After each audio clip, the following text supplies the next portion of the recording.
Taiwan. I'm Ethan Liu with news from here in Taiwan and around the world. Environmentalists say the volume of plastic waste in Taiwan has grown far beyond expectations.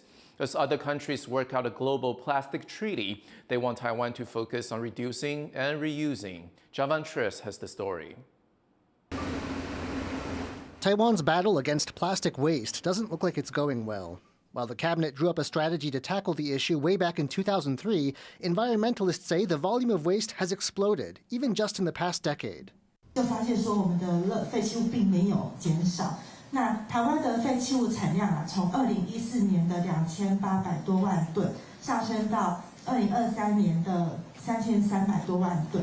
那这远远超过了当初政府所定的目标。 The groups represented here have a few ideas about why this has happened. 成为贸易大战，所以有很多台商回流嘛，直接导致我们的制造业增加，然后事业废弃物增加。后来的新冠疫情带来短暂效应。 Much of this plastic is burnt rather than reused or recycled, and the government is planning to increase the capacity of incinerators, which currently can't keep up with the amount of waste being produced. Today, these groups are gathered to release a report they drew up with international help on this problem. 很多都是拿去当燃料烧掉。那在欧盟，就是我们废弃物处理方式的优先顺序，应该是源头减量优先，再使用、再利用。但是它的再利用包括能源回收。 In just a few weeks, diplomats from around the world will gather in South Korea for a last round of talks on a global plastic treaty. Though Taiwan is often sidelined in global affairs, these environmentalists say it's time the country steps up its fight to cut down waste from the source. Alex Chen and John Van Trieste for TaiwanPlus. The Malaysian state of Penang is gearing up to move up the semiconductor industry supply chain.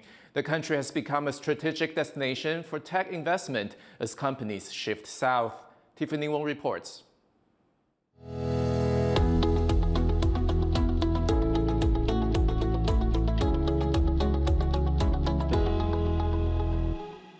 Okay, so this is the testing table.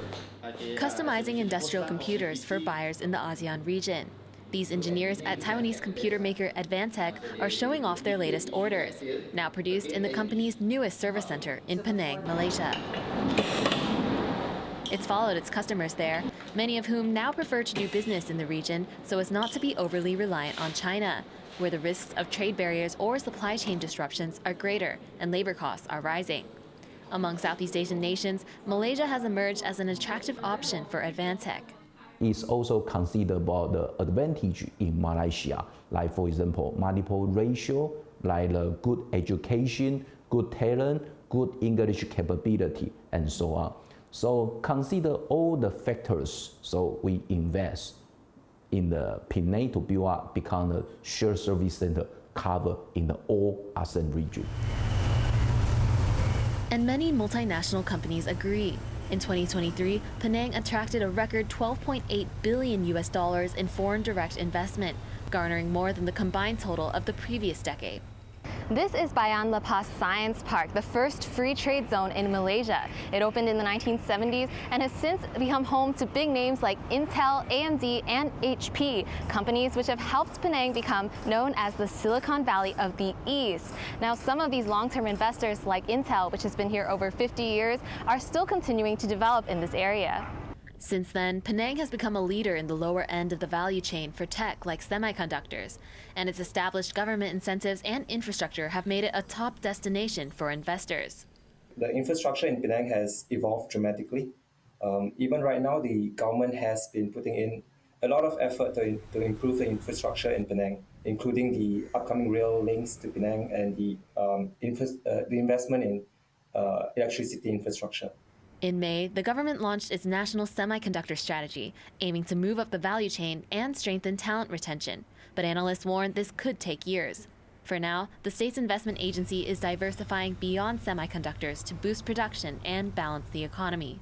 We brought in the medtech industries, we brought in the food industries, because these industries are not so cyclical, and we hope that while the semiconductor cycles happen to be low, these other industries will be able to buffer that shocks. As Penang looks to benefit from shifting trends in chip making, it's attracting growing interest from Taiwanese companies like Advantech. And with this momentum, Penang hopes to solidify its place as the resilient Silicon Valley of the East and reshape the global semiconductor supply chain. Patrick Chen and Tiffany Wong in Penang, Malaysia for TaiwanPlus. And you can watch the whole of the new Southbound series on our website, TaiwanPlus.com. More than half of the world's food production will be at risk in the next 25 years due to water insecurity. That's the key finding in a new report by the Global Commission on the Economics of Water. To find out what action is needed, Harrell Hughes spoke to the Commission's Executive Director, Henk Ovink.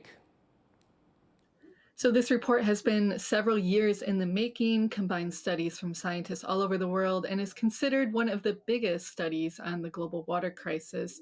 What are some of the key findings?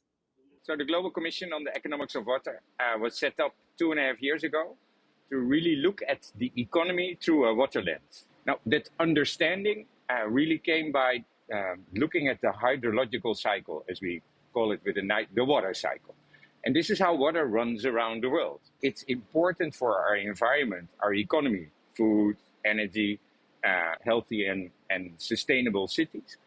Also connects us across the world. Then second, we said, okay, knowing this, what are we then going to do about it? But because one, this is not only how it works and how it relates to our economy, we also see that freshwater is in decline.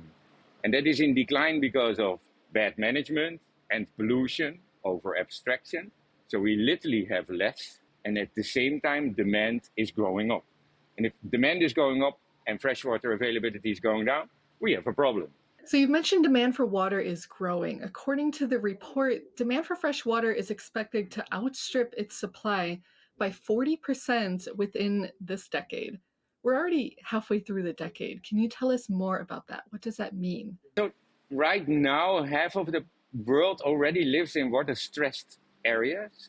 And this is not something the global south would experience more than the global north. And we have frontline communities everywhere and that face water scarcity. At the same time, those extremes of too much and too little water only become more extreme and hamper our economy. And so that is not a future fairy tale, that is a reality of today. That the challenging aspect of the, before it's only doom and gloom, because water is such a solution space. The moment you invest in water, it literally trickles down across everything in society. Because it is connected to every sustainable development goal, it's also connected to every partner and person behind these goals that you want to reach. The Commission has identified 5 key missions, which, as you stressed, are long-term. Can you tell us about those? One is on food and food security and changing close to everything from diets to subsidies. One is on land use and biodiversity, so critical important in stabilizing the hydrological cycle, but also with a clear link to equity and justice in the way land use, land management, and property rights work. The third is about our circular economy. And of course, this is about better use of our natural resources. Fourth is about climate, emissions, energy, and AI, making sure that our intense water economies become less water intense. And the fifth one is, of course, about health. Water plays a key role in health. Healthy waters are critical important for health and equity around this planet. That was Henk Ovink, Executive Director of the Global Commission on the Economics of Water.